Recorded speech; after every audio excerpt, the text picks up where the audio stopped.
Eh bien bonjour à tous, j'espère que vous allez bien. On se retrouve aujourd'hui pour une vidéo sur Genshin Impact. On va parler de la nouvelle bannière d'armes et de mon estimation, enfin ma prédiction sur la prochaine bannière de personnages.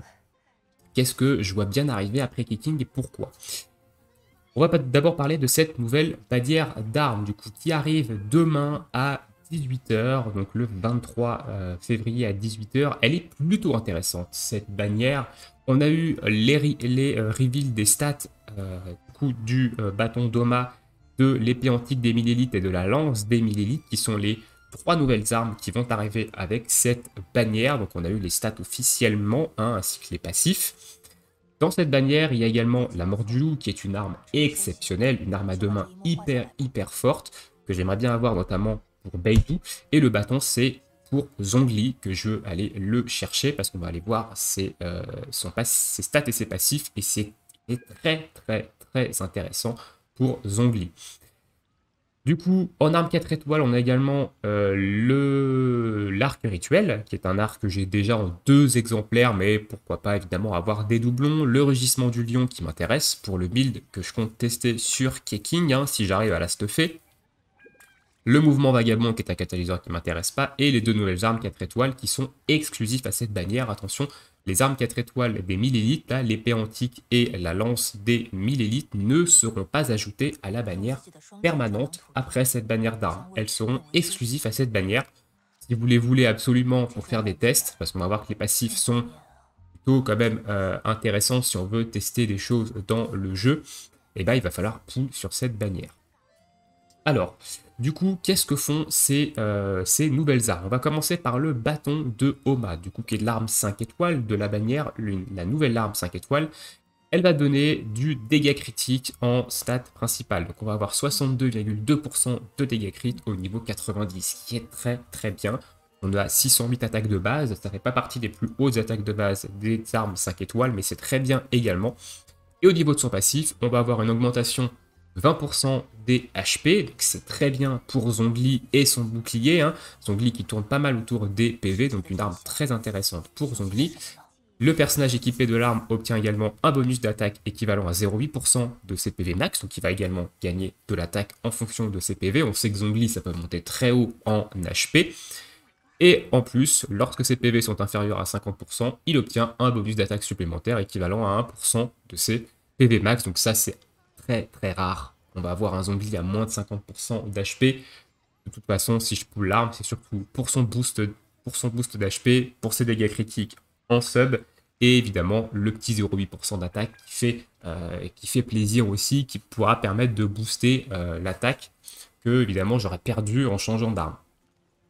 Donc ça, une arme très intéressante. Au jour d'aujourd'hui, elle peut aller sur Zhongli, excellente arme pour lui. Et à la limite, pour Xiao, si vous n'avez pas la lance de Jade, elle peut être aussi intéressante parce que Xiao perd des PV avec son ultime. Donc potentiellement, vous pouvez passer en dessous des 50% et faire proc le double bonus d'attaque. Mais il y a quand même mieux pour Xiao que cette arme-là, mais elle peut très bien aller dessus. On ne parlera pas évidemment des autres personnages lanciers qui ne sont pas annoncés officiellement. Je sais très bien de quel personnage les gens pensent quand ils voient cette arme-là.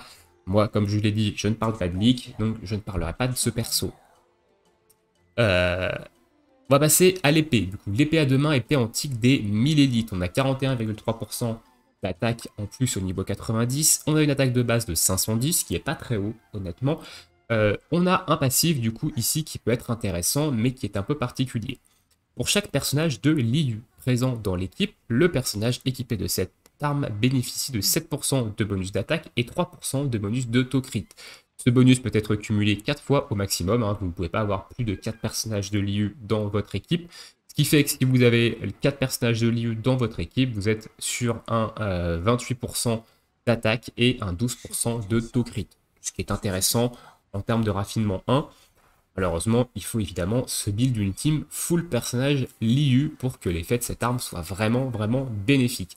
C'est un effet passif qui ne demande pas qui est là permanent, donc ça peut être intéressant. Maintenant, Quels sont les épéistes à deux mains qui vont pouvoir profiter de cette arme en tant que Liu? Bah, il y a Beidou, Beidou qui pourra très bien bénéficier de cette arme, sur laquelle ça peut être plutôt intéressant, honnêtement, si vous la jouez dans une team avec trois autres personnages de Liu. Chongyun, pareil, épée à deux mains de Liu.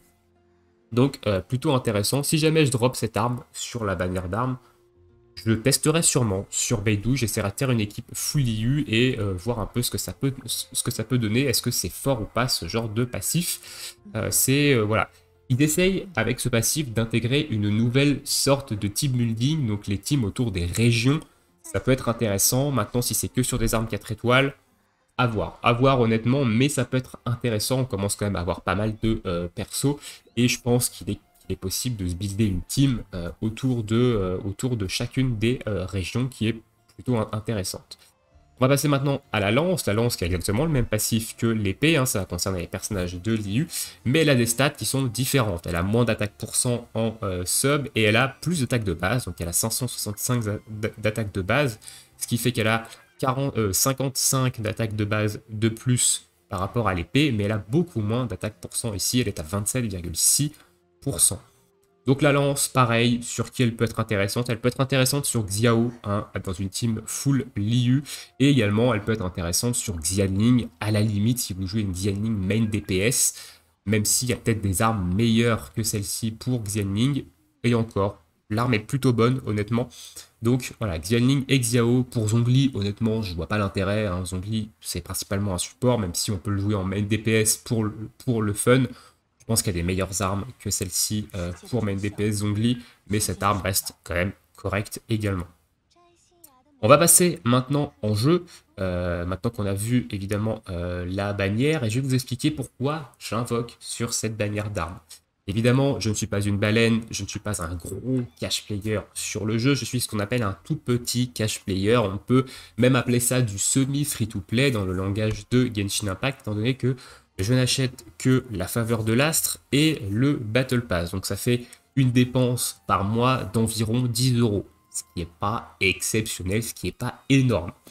Ce qui fait qu'avec ça, évidemment, les primogèmes, ça tombe pas du ciel.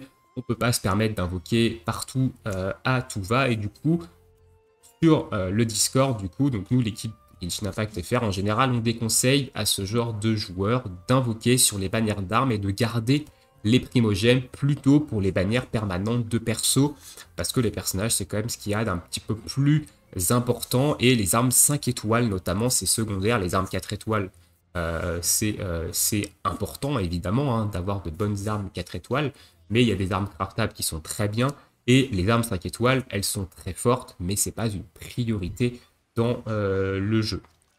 Maintenant, moi, je fais partie de ces gens-là, donc on me déconseillerait d'invoquer sur les bannières d'armes. Pourquoi j'invoque sur les bannières? Pourquoi je vais invoquer notamment sur cette bannière d'armes? On va se rendre dans les vœux et j'ai beaucoup de primos. Voilà, j'ai quasiment 25 600 primos.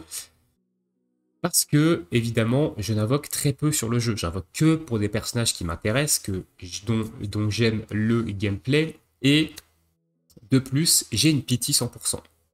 Ceux qui ont suivi mes petites invocations, mes 5 invocations en mode YOLO sur la bannière de Xiao, j'ai eu Kiki. Donc Kiki, du coup, ce n'est pas le personnage bannière, ce qui me garantit le prochain personnage bannière à 100% sur mon prochain 5 étoiles. Donc là-dessus, j'ai eu le meilleur scénario que je pouvais avoir sur la bannière de Xiao.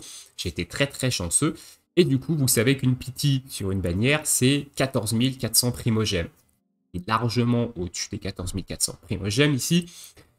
Et au vu des informations qu'on a sur les prochains nouveaux personnages qui pourraient sortir dans le jeu, notamment fin 1.3, peut-être 1.4, etc. J'épiloguerai pas là-dessus. Il n'y en a aucun qui m'intéresse. C'est-à-dire que pour l'instant, il n'y a aucun 5 étoiles qui m'intéresse, donc je vais continuer de paquer les primos. Donc du coup, au vu de la bannière d'armes ici, cette bannière d'armes m'intéresse, du coup, pour renforcer mon Zhongli et à la limite pour venir renforcer ma Beidou et pour aussi dropper l'arme Rugissement du Lion pour pouvoir tester Keqing si j'arrive à dropper tous ces artefacts.